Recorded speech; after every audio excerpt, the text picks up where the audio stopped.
The Odyssey by Homer, translated by Samuel Butler, Book 7. Reception of Ulysses at the palace of King Alcinous. Thus then did Ulysses wait and pray, but the girl drove on to the town. When she reached her father's house she drew up at the gateway, and her brothers, comely as the gods, gathered round her, took the mules out of the wagon, and carried the clothes into the house, while she went to her own room, where an old servant, Eurymedusa of Aperia, lit the fire for her. This old woman had been brought by sea from Aperia, and had been chosen as a prize for Alcinous, because he was king over the Phaeacians, and the people obeyed him as though he were a god. She had been nursed to Nausicaa, and had now lit the fire for her, and brought her supper for her in her own room. Presently Ulysses got up to go towards town, and Minerva shed a thick mist all round him to hide him in case of the proud Phaeacians who met him should be rude to him, or ask him who he was. Then, as he was just entering the town, she came towards him in the likeness of a little girl carrying a pitcher. She stood right in front of him, and Ulysses said, "My dear, will you be so kind as to show me the house of King Alcinous? I am an unfortunate foreigner in distress, and do not know one in your town and country." Then Minerva said, "Yes, father stranger, I will show you the house you want, for Alcinous lives quite close to my own father. I will go before you and show you the way, but say not a word as you go, and do not look at any man, nor ask him questions, for the people here cannot abide strangers, and do not like men who come from some other place. They are a seafaring folk, and sail the seas by the grace of Neptune in ships that glide along like thought, or as a bird in the air."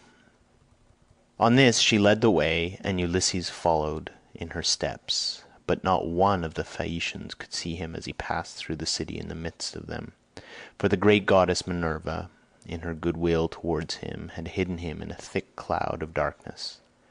He admired their harbours, ships, places of assembly, and lofty walls of the city, which, with the palisade on top of them, were very striking, and when they reached the king's house, Minerva said, "This is the house, father stranger, which you would have me show you. You will find a number of great people sitting at table, but do not be afraid. Go straight in, for the bolder a man is, the more likely he is to carry his point, even though he is a stranger. First find the queen. Her name is Arete, and she comes of the same family as her husband Alcinous. They both descend originally from Neptune, who was father to Nausithous, by Periboea, a woman of great beauty. Periboea was the youngest daughter of Eurymedon, who at one time reigned over all the giants, but he ruined his ill-fated people and lost his own life to boot. Neptune, however, lay with his daughter, and she had a son by him, the great Nausithous, who reigned over the Phaeacians. Nausithous had two sons, Rhexenor and Alcinous. Apollo killed the first of them while he was still a bridegroom and without male issue, but he left a daughter Arete, whom Alcinous married, and honours as no other woman is honoured of all those that keep house along with their husbands. Thus she both was, and still is, respected beyond measure by her children, by Alcinous himself, and by the whole people, who look upon her as a goddess, and greet her wherever she goes about the city, for she is a thoroughly good woman both in head and heart. And when any women are friends of hers, she will help their husbands so to settle their disputes. If you can gain her goodwill, you may have every hope of seeing your friends again and getting safely back to your home and country." Then Minerva left Scheria and went away over the sea. She went to Marathon and to the spacious streets of Athens, where she entered the abode of Erechtheus. But Ulysses went on to the house of Alcinous, and he pondered much as he paused a while before reaching the threshold of bronze, for the splendour of the palace was like that of the sun or moon. The walls on either side were of bronze from end to end, and the cornice was of blue enamel. The doors were gold and hung on pillars of silver that rose from the floor of bronze, while the lintel was silver and the hook of the door was gold. On either side there stood gold and silver mastiffs which Vulcan, with his consummate skill, had fashioned expressly to keep watch over the palace of King Alcinous. So they were immortal and could never grow old. Seats were ranged all along the wall, here and there from one end to the other, with coverings of fine woven work which the woman of the house had made. Here the chief persons of the Phaeacians used to sit and eat and drink, for there was abundance at all seasons, and there were golden figures of young men with lighted torches in their hands, raised on pedestals to give light by night to those who were at table. There are 50 maidservants in the house, some of whom are always grinding rich yellow grain at the mill, while others work at the loom or sit and spin, and their shuttles go backwards and forwards like the fluttering of aspen leaves, while the linen is so closely woven that it will turn oil. As the Phaeacians are the best sailors in the world, so their women excel all others in weaving, for Minerva has taught them all manner of useful arts, and they are very intelligent. Outside the gate of the outer court there is a large garden of about 4 acres with a wall all round it. It is full of beautiful trees, pears, pomegranates, and the most delicious apples. There are luscious figs also, and olives in full growth. The fruits never rot nor fail all year round, neither winter nor summer, for the air is so soft that a new crop ripens before the old has dropped. Pear grows on pear, apple on apple, and fig on fig, and so also with the grapes, for there is an excellent vineyard. On the level ground of a part of this, the grapes are being made into raisins. In another part they are being gathered. Some are being trodden in the wine tubs, others further on have shed their blossom and are beginning to show fruit, others again are just changing colour. In the furthest part of the ground there are beautifully arranged beds of flowers that are in bloom all year round. 2 streams go through it, the one turned in ducts throughout the whole garden, while the other is carried under a ground of the outer court of the house itself, and the townspeople draw water from it. Such, then, were the splendours with which the gods had endowed the house of King Alcinous. So here Ulysses stood for a while and looked about him. But when he looked long enough he crossed the threshold and went within the precincts of the house. There he found all the chief people among the Phaeacians making their drink offerings to Mercury, which they always did last thing before going away for the night. He went straight through the court, still hidden by the cloak of darkness in which Minerva had enveloped him, till he reached Arete and King Alcinous. Then he laid his hands upon the knees of the queen, and at the moment the miraculous darkness fell away from him, and he became visible. Everyone was speechless with surprise at seeing a man there, but Ulysses began at once with his petition. "Queen Arete," he exclaimed, "daughter of great Rhexenor, in my distress I humbly pray you, as also your husband and these your guests, whom may heaven prosper with long life and happiness, and may they leave their possessions to their children and all the honours conferred upon them by the state, to help me home to my own country as soon as possible, for I have been long in trouble and away from my friends." Then he sat down on the hearth among the ashes, and they all held their peace till presently the old hero Echinus, who was an excellent speaker and an elder among the Phaeacians, plainly and in all honesty addressed them thus: "Alcinous," he said, "it is not creditable to you that a stranger should be seen sitting among the ashes of your hearth. Everyone is waiting to hear what you are about to say. Tell him, then, to rise and take a seat on a stool inlaid with silver, and bid your servants mix some wine and water, that we may drink an offering to Jove, the Lord of Thunder, who takes all well-disposed suppliants under his protection. And let the housekeeper give him some supper of whatever there may be in the house." When Alcinous heard this he took Ulysses by the hand, raised him from the hearth, and bade him take the seat of Laodamas, who had been sitting beside him, and was his favourite son. A maidservant then brought him water in a beautiful golden ewer, and poured it in a silver basin for him to wash his hands, and she drew a clean table beside him. An upper servant brought him bread, and offered him many good things of what there was in the house, and Ulysses ate and drank. Then Alcinous said to one of the servants, "Pontonous, mix a cup of wine and hand it round, that we may drink offerings to Jove, the Lord of Thunder, who is the protector of all well-disposed suppliants." Pontonous then mixed wine and water, and handed it round, after giving every man his drinking offering. Then they made their offerings, and drunk each as much as he was minded. Alcinous said, "Aldermen and town councillors of the Phaeacians, hear my words. You have had your supper, so now go home to bed. Tomorrow morning I shall invite a still larger number of aldermen, and will give a sacrificial banquet in honor of our guest. We can then discuss the question of his escort, and consider how we may at once send him back rejoicing to his own country without trouble or inconvenience to himself, no matter how distant it may be. We must see that he comes to no harm while on his homeward journey. But when he is once at home, he will have to take the luck he was born with, for better or for worse, like other people. It is possible, however, that the stranger is one of the immortals who has come down from heaven to visit us. But in this case the gods are departing from their usual practice, for hitherto they have made themselves perfectly clear to us when we have been offering them hecatombs.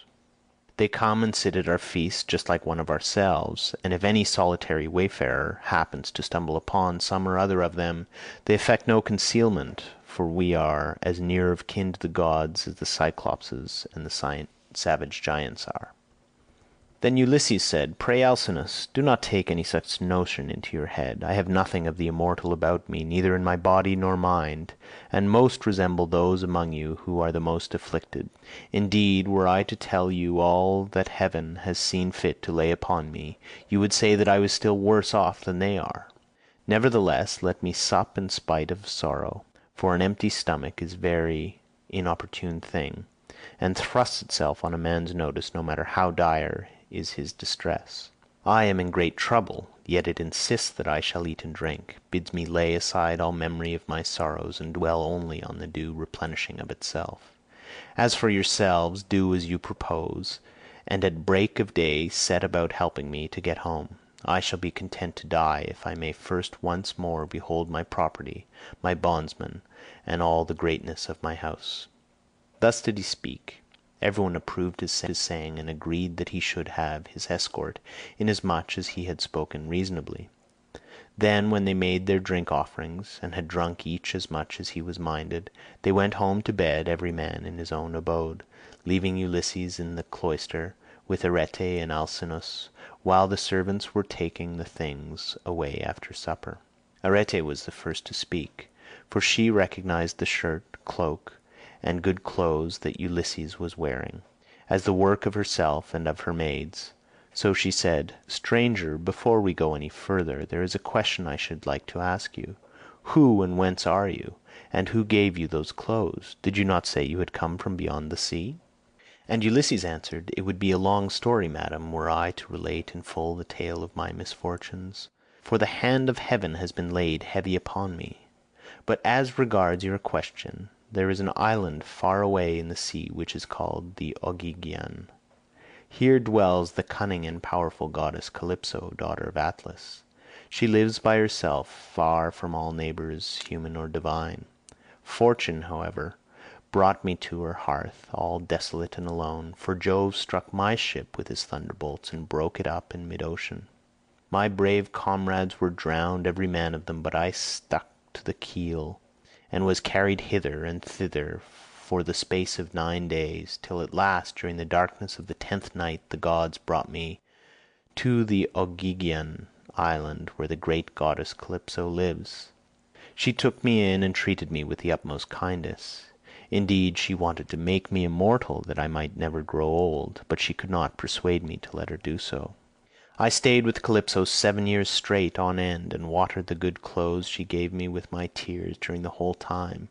But at last, when the 8th year came round, she bade me depart of her own free will, either because Jove had told her she must, or because she had changed her mind. She sent me from her island on a raft, which she provisioned with abundance of bread and wine. Moreover, she gave me good stout clothing, and sent me a wind that blew warm and fair. Days 7 and 10 did I sail over the sea, and on the 18th I caught sight of the first outlines of the mountains upon your coast, and glad indeed was I to set eyes upon them. Nevertheless, there was still much trouble in store for me, for at this point Neptune would let me go no further, and raised a great storm against me. The sea was so terribly high that I could no longer keep my raft, which went to pieces under the fury of the gale, and I had to swim for it till wind and current brought me to your shores. There I tried to land, but could not, for it was a bad place, and the waves dashed me against the rocks. So I again took to the sea and swam on till I came to a river that seemed the most likely landing place, for there were no rocks and it was sheltered from the wind. Here then I got out of the water and gathered my senses together again. Night was coming on, so I left the river and went into a thicket, where I covered myself all over with leaves, and presently heaven sent me off into a very deep sleep.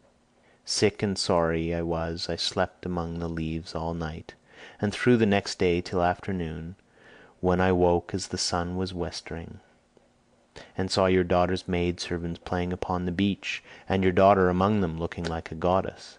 I besought her aid, and she proved to be of excellent disposition, much more so than could be expected from so young a person, for young people are apt to be thoughtless. She gave me plenty of bread and wine, and when she had me washed in the river she also gave me the clothes in which you see me. Now, therefore, though it has pained me to do so, I have told you the whole truth." Then Alcinous said, "Stranger, it was very wrong of my daughter not to bring you on at once to my house along with the maids, seeing that she was the first person whose aid you asked." "Pray do not scold her," replied Ulysses. "She is not to blame. She did tell me to follow along with the maids, but I was ashamed and afraid, for I thought you might perhaps be displeased if you saw me. Every human being is sometimes a little suspicious and irritable." "Stranger," replied Alcinous, "I am not the kind of man to get angry about nothing. It is always better to be reasonable, but by Father Jove, Minerva, and Apollo, now that I see what kind of person you are, and how much you think as I do, I wish you would stay here, marry my daughter, and become my son-in-law. If you will stay, I will give you a house and an estate, but no one, heaven forbid, shall keep you here against your own wish. And that you may be sure of this, I will attend tomorrow to the matter of your escort. You can sleep during the whole voyage if you like, and the men shall sail you over smooth waters either to your own home or wherever you please, even though it may be a long way further off than Euboea, which those of my people who saw it when they took yellow-haired Rhadamanthus to see Tityus, the son of Gaia, tell me is the furthest of any place. And yet they did the whole voyage in a single day without distressing themselves, and came back again afterwards. You will thus see how much my ships excel all others, and what magnificent oarsmen my sailors are." Then Ulysses was glad and prayed aloud, saying, "Father Jove, grant that Alcinous may do all that he has said, for he so will win an imperishable name among mankind, and at the same time I shall return to my country." Thus did they converse. Then Arete told her maids to set a bed in the room that was in the gatehouse, and make it with good red rugs, and to spread coverlets on the top of them with woolen cloaks for Ulysses to wear. The maids thereon went out with torches in their hands, and when they had made their bed they came up to Ulysses and said, "Rise, sir stranger, and come with us, for your bed is ready." And glad indeed was he to go to his rest. So Ulysses slept in a bed placed in a room over the echoing gateway, but Alcinous lay in the inner part of the house with the queen his wife by his side. End of Ulysses, Book 7.